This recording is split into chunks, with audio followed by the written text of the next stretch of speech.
To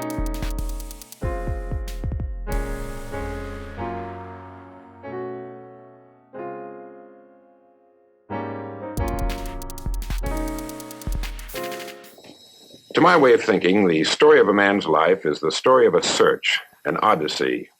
It's the most exciting thing, of course, that he can do. I believe that the happiest men in the world are those who know exactly what it is they seek and then devote their lives to making that come true. I think all men are dreamers, but I'm afraid that most men are content to pass off what they consider idle daydreaming and return to what we call the visible, well-marked path in life that they feel must be the best path because it carries the heaviest traffic. The point I want to make today is that the road in life with the heaviest traffic is not necessarily the right road to follow. And usually it's the wrong road to follow. Perhaps the best way to do this is to tell you a little bit about my own road. I spent more than 17 years looking for something that had been published in more than 50 million books, something that was older than the pyramids.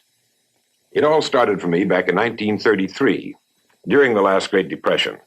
As a boy of 12, I couldn't justify what I saw around me with what I'd been told. I had always been told that man was God's noblest creature and that he had dominion over the earth and all its creatures.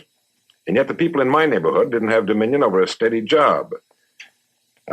They were poor, yet there was plenty of money around. No one had buried it in 1929. They had no education, yet it was free and on every side of them. They had very little food, yet it was being raised in abundance all over the country. They lived in inadequate and ugly dwellings, yet there were beautiful homes for sale.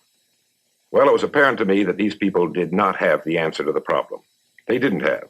As a group, the experts say they never have had. Why? I used to ask them, why are we caught in this depression, this fix we're in? Very human thing. It seems that whenever a human being doesn't know the answer to a problem, he blames other human beings. They blamed Wall Street or the Republicans or the Democrats or a minority group. They didn't know the answer. They repeated what they had heard and thought that would suffice. But that isn't enough. They looked everywhere for the answer except where it really was, within themselves. What I wanted to know was what separates the haves from the have-nots. Now, I don't mean that strictly in a financial sense. I mean in every possible way. Well, one night on the beach, I got an idea that has made my life exciting ever since. I decided that I'd find out what the secret to achievement was.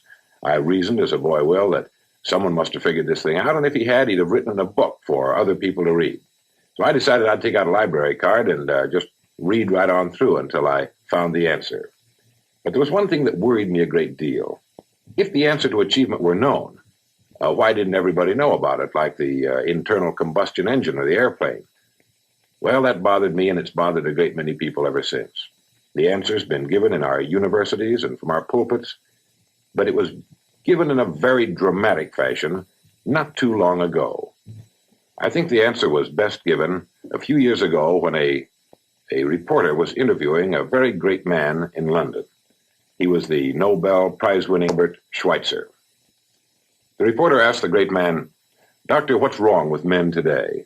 The doctor thought for a moment, and then he replied, "Men don't think." And he was right. That's the problem today. That was the problem 400 years before Christ. It may always be the problem. Why don't men think? And we know the answer appears again and again in the great books. Why doesn't everyone know about it? Because about 95 or more percent of the people never read the great books. We know the answer appears over and over again in the Bible. Why doesn't everyone know it? Nobody reads the Bible. Everyone owns one because it's fashionable, like a set of Shakespeare. They don't read that either, and the answer's in there too. The answer appears in the public library on practically every shelf. Why doesn't everybody know about it? Because if you want to hide something from the American people, put it in a public library. They'll never find it. As a group, as a majority. Well, while it isn't absolutely necessary to have a good education in order to succeed, it's a pity not to obtain one since it's free and we're surrounded by it on every side. But we can still succeed without one if we know a few of these rules we're talking about. Why is it that only 5% of the men in the United States succeed in life? For example, consider this statistic. Out of 100 young men who all start even in our country at the age of 25, 100 young men at age 25, 40 years later, when they would be 65, one is well-to-do. 4 are independent for life. 5 are working. 36 have died.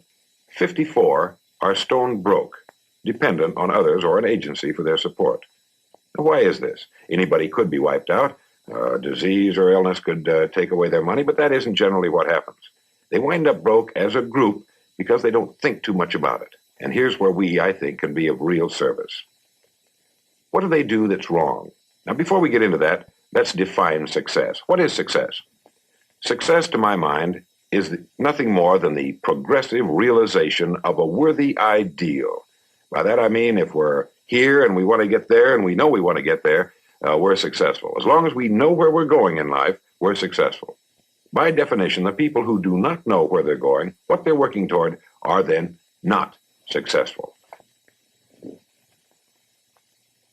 A survey was made one time with thousands of working individuals, and they asked them this question: why do you get up in the morning and go to work? 19 out of 20 didn't know, had no idea. Why? Well, the experts claim it's because they conform. Why do they conform? They're taught to conform. From the time we were a foot tall, we've been conforming. We're told what to do by our parents, which is natural and good. We get into school. What's the most important thing to a young fella in school? It's to be liked by the other kids, right? Of course. He wants to belong to the group, do what they do, laugh at the same things they laugh at. It's only natural. All right, he gets out of school and he generally goes into service. Again, he must conform.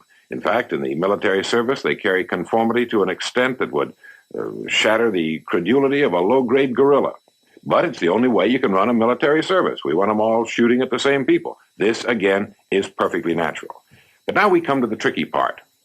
This young man is 25 years old. He's out of school, out of service. What does he do?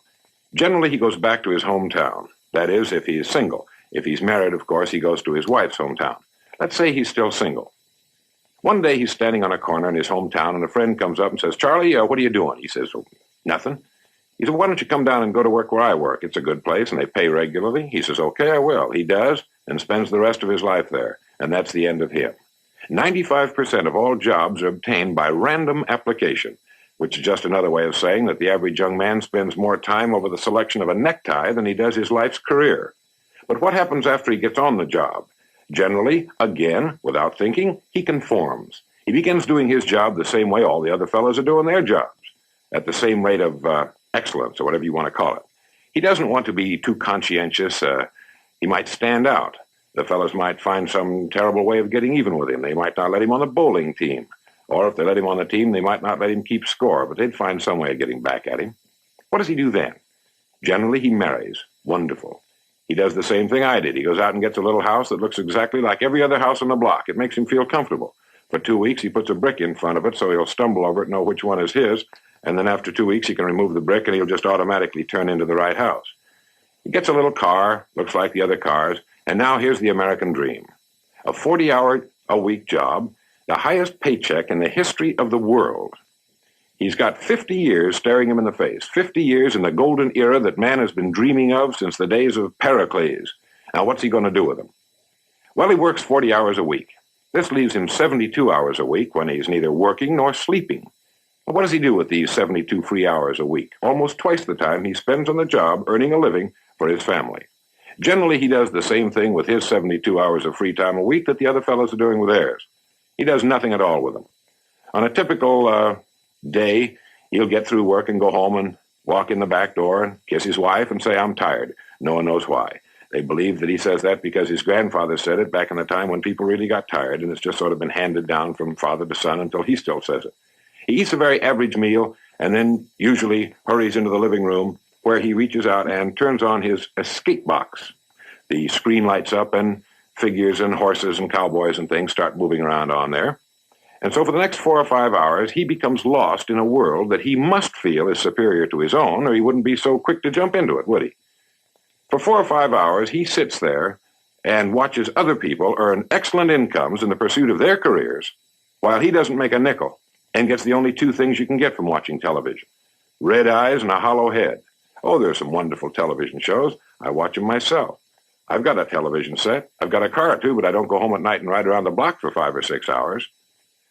In fact, there's a geneticist who has said that in ages to come, if things go on the way they're going now, we'll no longer have 2 eyes like we have now. We'll only have one. It'll be up high on the forehead, and it'll be shaped like a television tube. It'll be up high because we'll no longer have any use for a brain at all. I've been watching my kids, and I think their eyes are kind of moving a little bit together. Well, enough of that.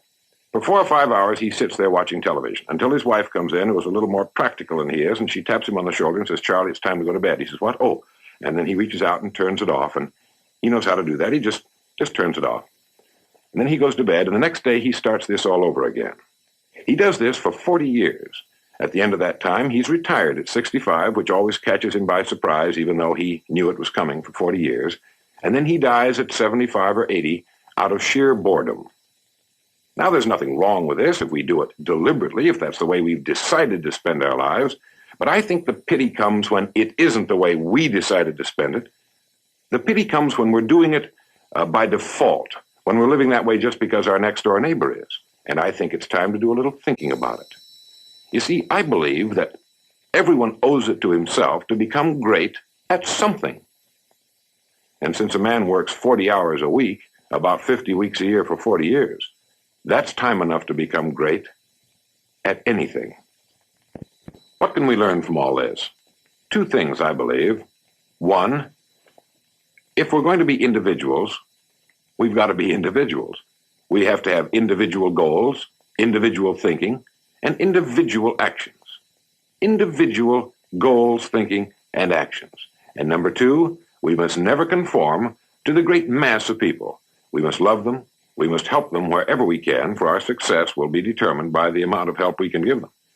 But we should never permit ourselves to become submerged in this suffocating sea of indirection and purposelessness. If we follow the crowd, the odds are 95 to 5, we're going to miss the boat too, because those are the statistics, about 95 to 5. So before we follow the crowd, let's take a look at it. If we flip back through the pages of history, what do we find? Every great thinker and leader, from Socrates to the Wright brothers, has been ridiculed, laughed at, pilloried, burned at the stake, or crucified. The crowd has made a consistently grisly game of tormenting its saviors. So it's better, I believe, to stand out a little bit as an individual. To belong to society, certainly, but to think for ourselves and act for ourselves. If we want to emulate someone, and this is a wonderful idea, just pick someone worthy of emulation, someone you admire and respect, someone perhaps who's lived before you, someone you know succeeded. Do what he did. But don't follow the guy down the block, because the odds are 95 to 5, he doesn't know where he's going. You ever thought much about this? Wouldn't it be terrible if we were following people who were following us? It could happen, you know. Take this fact, for example. This, to my mind, is one of the most overlooked facts in America. We should realize that every single job, no matter what it may be, every single job holds somewhere within it the road to greatness, the key to everything we could possibly want, if we'll only go about it a certain way, if we'll do what Dr. Schweitzer said we're not doing, if we'll think about it, and find an application for it. That's all we have to do, to look within the job we now have for the greatness that lies there, and it's there if we look for it. We have a choice of doing one of 2 things. We can either compete or create. If we choose to compete, then let's not squawk about the rewards we get. If we choose to put ourselves on the same level with everyone else in our line of business, then we can pretty well figure that we're going to have minimal returns, because that's just about the way it works out. If we create, there is no limit to what we can accomplish. There is no ceiling. We can do anything we want to do within the framework of our present job and go as far as we want to go. One time a farmer took a little baby pumpkin and he poked it in the end of a 1-gallon glass jug. And of course it grew in there and flourished, and finally it completely filled the jug and can grow no more. And when it was ripe, he broke the glass, and he had a pumpkin that looked just like a 1-gallon glass jug. The moral of the story, of course, is that We do a similar thing with our own lives. We poke ourselves into jugs beyond which we cannot grow. But these limits we impose upon ourselves. No one else does it. Another mistake that I believe the average worker makes is that he thinks he's working for the company. Again, he's wrong. Each of us actually is only working for himself. A great Southern educator tells the story of a wealthy man who was going to go to Europe for several months, and he called a builder he knew over to him, and he said, here's some money, and I've bought this lot over here. I want you to build me a beautiful home on that property. And then he left. Well, as soon as he was gone, the builder said to himself, well, with him out of the way, I can probably cut a few corners and make myself a pile of loot on this job. Now, this has been done, you know. So he did that, and he built a rather shoddy house instead of the good house he should have built. And when the wealthy man came back, the builder handed him the keys and said, well, there's your house. How do you like it? And the wealthy man said, well, that's a beautiful home, but it's yours. I wanted you to build it for yourself and your wife and children. We're in the same boat. Every hour of the day, each of us is building his own house. And it will be strong or weak, beautiful or ugly, depending only on the methods of construction we use and the materials we put into it as individuals. No, each one of us is only working for himself, in the last and final analysis, certainly. Now we come to what I call the strangest secret. The reason it's so important that each one of us decide what it is we want to do with our lives, what our goal in life happens to be. You see, after these 17 years of research, I made, which to me was an amazing discovery. I wondered, why is it that people who know where they're going always get there? Like a ship at sea. In fact, that's a good analogy. You might get a picture in your mind of a ship in port, and let's say that its next port of call is Sydney, Australia. Now, how much of your money would you bet that it would not get to Sydney? Well, of course, you wouldn't bet anything that it won't get to Sydney, and the insurance companies will bet that it will. Why? Well, ships are pretty smart.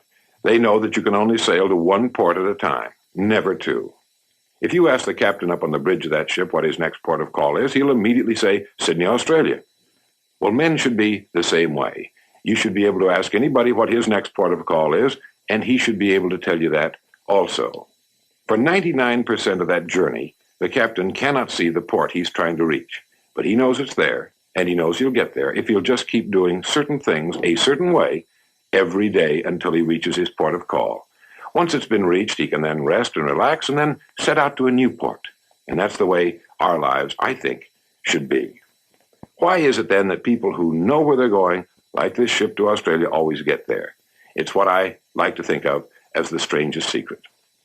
All of the great men who have lived for the last 3,000 years, since the beginning of Western civilization, have been great because they've disagreed with one another on just about everything. That's why they were great. They were right, too. But there's one point on which they were in complete, almost unanimous agreement. I believe it's the simplest and yet one of the most profound statements ever written. And it's simply this: we become what we think about. It's really so simple when you get to thinking about it. Yet, what did Dr. Schweitzer say in London? He said, we don't think.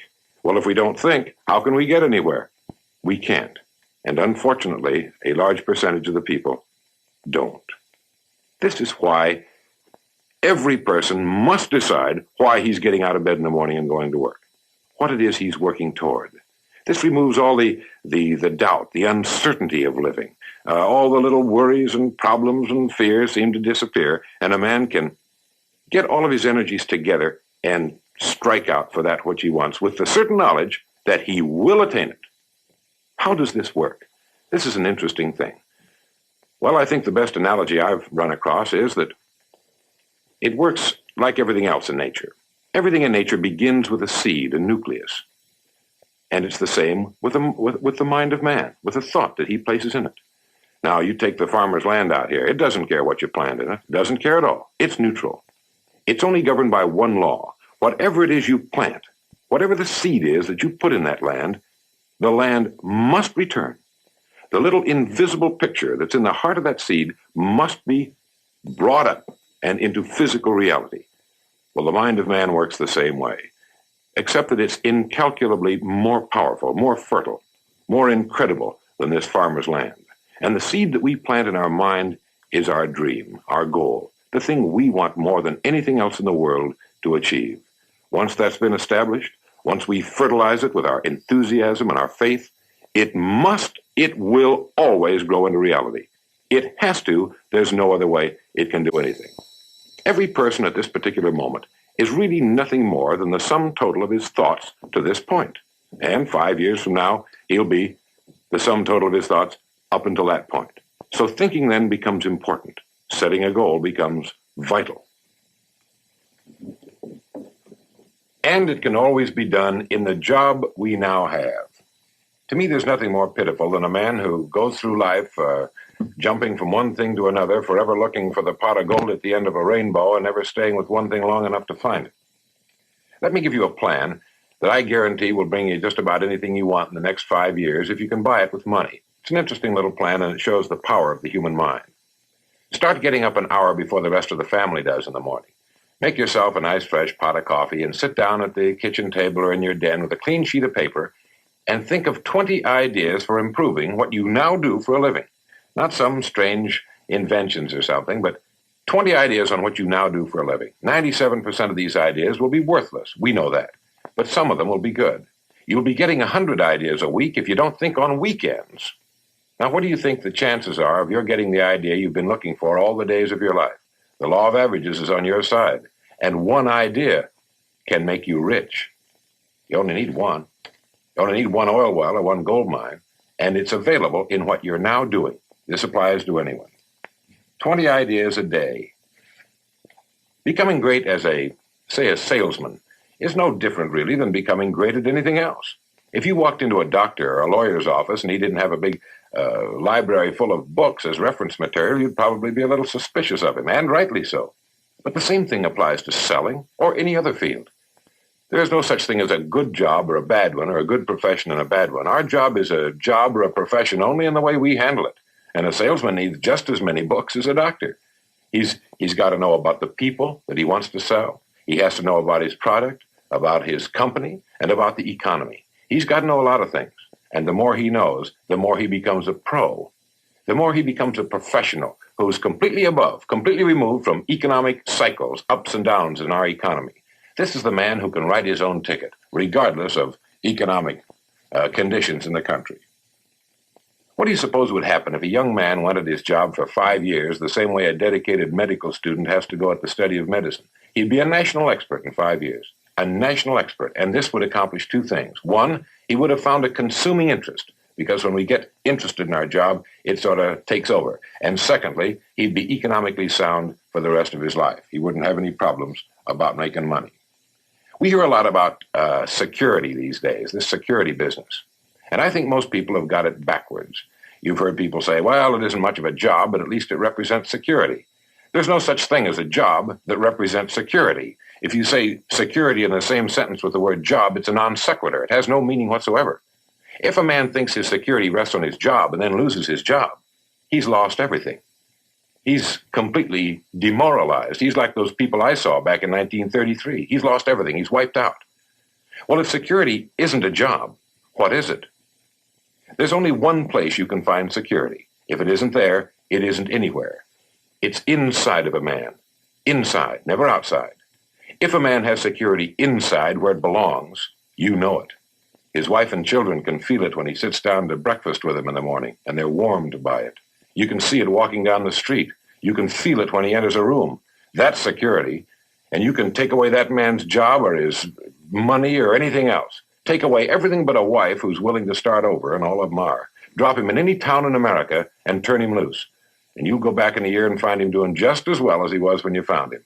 You can't keep a good man down. Like cream on milk, you can shake it all day, but the minute you sit it down for a minute, it's going to bounce to the top again. That's security. And it comes from one place. Doing what we do for a living surpassingly well. Each one of us has a private continent, his own divine mind. We know it contains riches beyond belief. But how do you prospect a continent? You dig systematically and with purpose. And that's the way you prospect the mind, by thinking systematically and with purpose and setting the goal you want to reach. I was flying on an airplane someplace not too long ago, I was reading a great play by the Pulitzer Prize-winning playwright Archibald MacLeish, and I ran across something in that play that made me sit bolt upright and think for about the next 15 minutes very seriously. He'd written, "The only thing about a man that is a man is his mind. Everything else you can find in a pig or a horse." Something to think about, isn't it? Everything that means anything to us is connected to us through our mind. Our love of our families, our patriotism, our religion, everything. And it's worth developing. He also said this, and this is sort of interesting: a man's face is his own fault after 40. And what determines what your face looks like is what you spend your evenings thinking about. In summing up then, set your goal, think, and act, and stay with it. Because today you have virtually no competition. I like what P.G. Hamilton wrote. He said, "A strong life is like a ship of war, which has its own place in the fleet and can share in its strength and discipline, but which can also go forth alone to the solitude of the infinite sea. We ought to belong to society and have our place in it, and yet be capable of a complete and individual existence outside of it." We're living in the right country. We're living in the right time in history. Now it's up to us what we do with it. And remember the strangest secret. You will become what you think about. I want to thank you for letting me share this half hour with you.